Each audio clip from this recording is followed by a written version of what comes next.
Hello students, Miss Lockhart here. Let us get started on our clay loom. This is going to be really fun, and this is the first part to the loom. We're going to be weaving with yarn on the inside when we're finished, after it's been fired in the kiln. So to have your clay fired, it needs to be dropped off finished on the 29th of March from 4:30 to 5:30. That's a Monday, so make sure there's an adult at home who is able to do that for you, and if not, let me know. So here are some things you're going to need, some tools that you should be able to find around your house, or they'll be provided for you at school. So you'll want a Q-tip, a pencil, a popsicle stick, and then lots of fun different items for texture. If you are making this from home, you can ask permission from an adult and you can look around together for different items in the home that have texture. There are lots of things in the kitchen, different cooking tools you can use for texture with permission. You can also use markers or your pencil. You can draw texture. You can use a leaf from outside to create a really interesting texture from nature. You can try other things from outside too, like branches will create interesting texture. Now, before we get started, you need to write your name on the piece of cardboard provided to you in your clay pack. So I'm writing your name, write your own name, your first name and your last initial on the piece of cardboard, and your class code, which is your teacher's first initial of her last name, and then a 5 for 5th grade. Okay, so I've set up my station with a cup of water to my left, and that will be provided with you in your clay pack. The plastic bag is underneath to protect the tabletop. And I have a paper towel just in case I spill my water or if something gets messy. And now you can go ahead and open up your clay pack and take off the saran wrap. And go ahead and hold in your hands and start to feel it. It's going to be a little cold, a little sticky, but it'll wash off your hands just fine, so don't worry.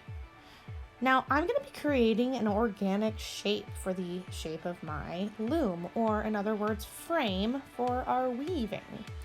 Now that means my shape is going to be free-formed. So it won't quite be a square, it'll be kind of square-ish. And that is great. Organic shapes would look really nice.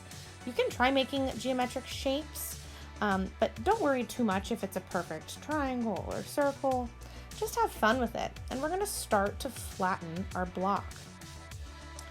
And I'm doing that by using the palm of my hand to flatten it gently.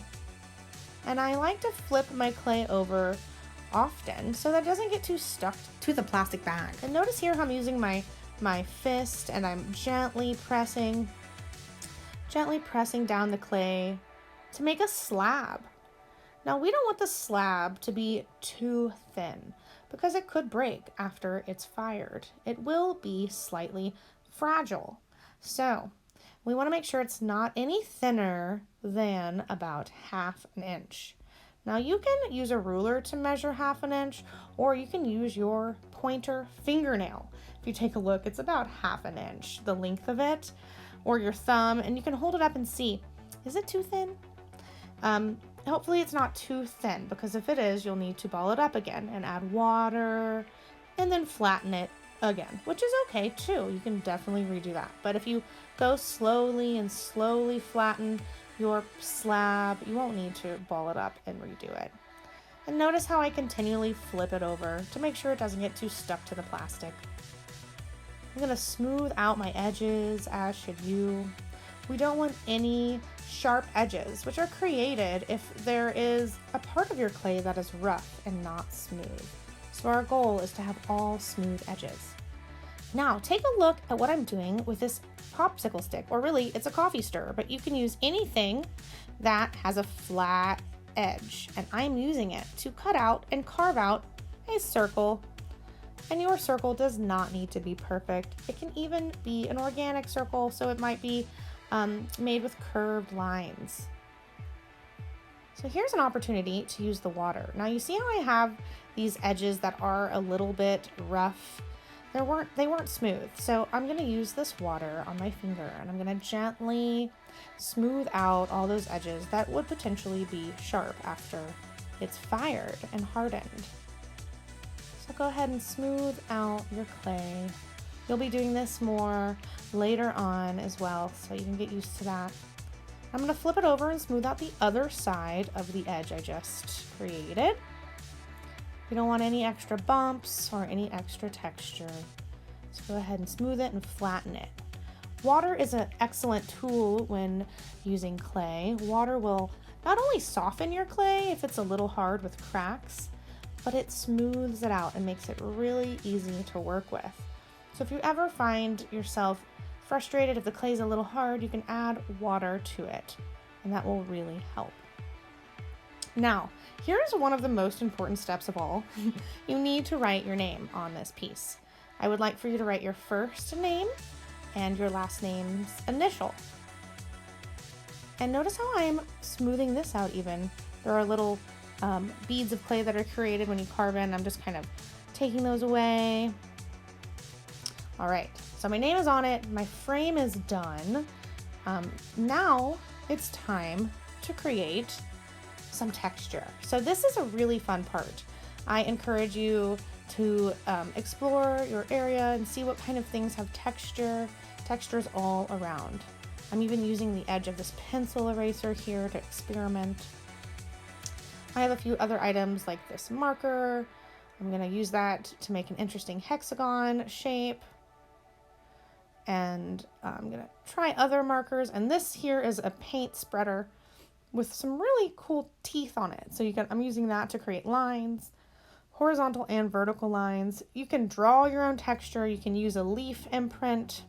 You can use the bottom of your shoe. You can just have fun with this. I'm trying different markers even to see if I can get different sized circles. And I'm gonna use this to-go container too and see how that looks. Just have fun experimenting, but be careful not to puncture the clay, or don't go too deep inside the clay and create a crack. And if you do, go ahead and use some water and connect it again and spread it out. If you have a crack in your clay, it could potentially break. So we want to make sure our frame is solid and none of our texture marks go all the way through. So just be careful and don't press too hard. So I'm using a cup now to create more fun curved lines all the way around. I cannot wait to see what kind of texture you've created. Be creative and really look around and see what you can do. What kind of texture do you have access to? All right. So my texture is pretty evenly placed along the outside of my frame. We're gonna need to cut off one end of our Q-tip so that it's easy to puncture the clay. Now it's time to create holes. I'm gonna use a Q-tip. You can also use a pencil. The Q-tip is a little smaller, which I like because I don't want to break the edge of the frame. If there's not enough clay between the smaller holes and the big hole in the middle, then your yarn could fall out. Now, let's go ahead and start by putting a hole at the top of our loom. So make sure you know which way you would like it to be oriented, where the top is, and put a hole there with your Q-tip that has one top cut off. Or a pencil. Just make sure you leave clay between this hole so that our clay doesn't crack and break.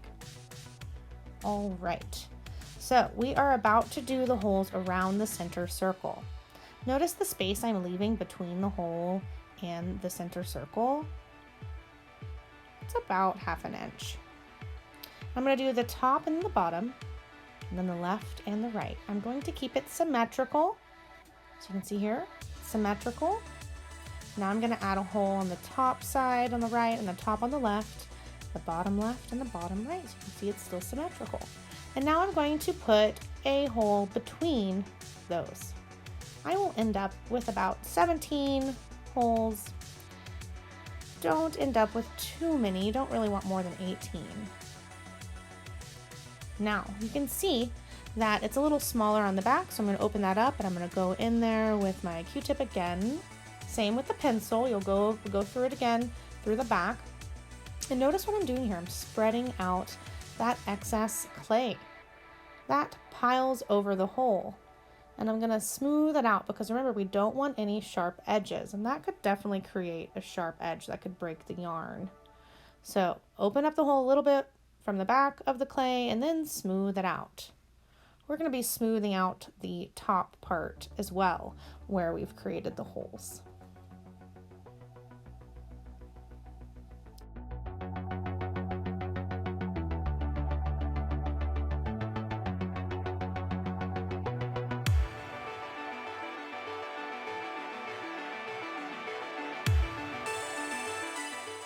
Okay, I've widened the holes from the back and I've spread out the excess clay. And now I'm going to fix my name because it got a little messed up in the process of creating these holes. So definitely go ahead and check your name throughout the process and make sure it's still legible.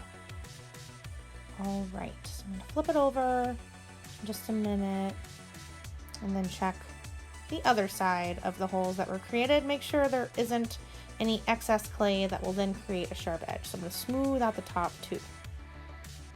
All right. Well, that's about that for the frame. Now, we have extra clay from the middle. This is sort of like a fun extra part of the project. You can use this extra clay to create little pendants that can hang from your loom. So you can create really any kind of shapes you would like, or you could even make some beads. You could round it and then put a hole right through the center. I'm making these fun organic shapes and smoothing out the edges just like before.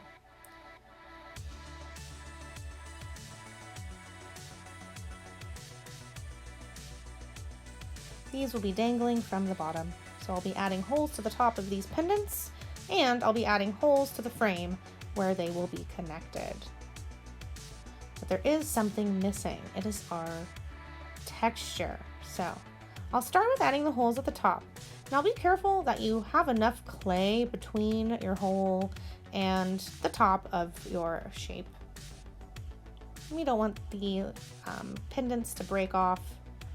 So we need lots of clay between this hole. And remember to smooth it out just like you did before.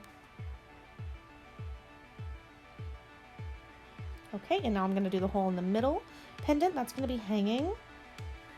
This sure will be fun to put together.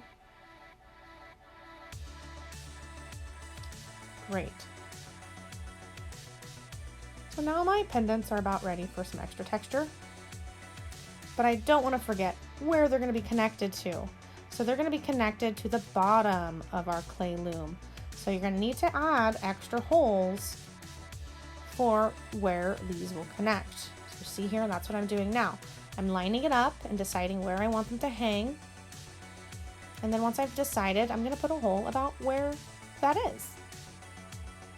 We'll be using yarn and we'll be tying these fun extra pieces to the bottom.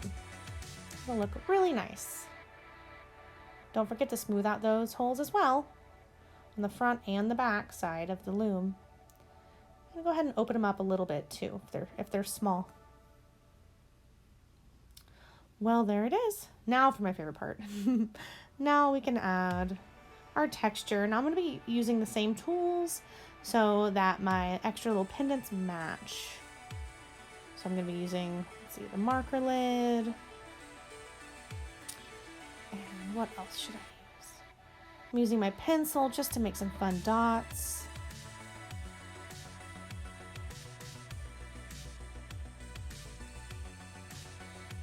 All right. Now, it's so important that you write your name on these pendants as well. If your name doesn't fit, at least write your initials.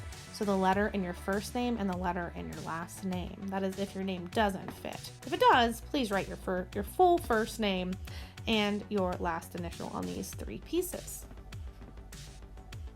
Or however many pieces you may have. You might have more than 3. You might just have 1 or 2. It's up to you to create your design. Or you can follow along and do the same one as I. That is up to you.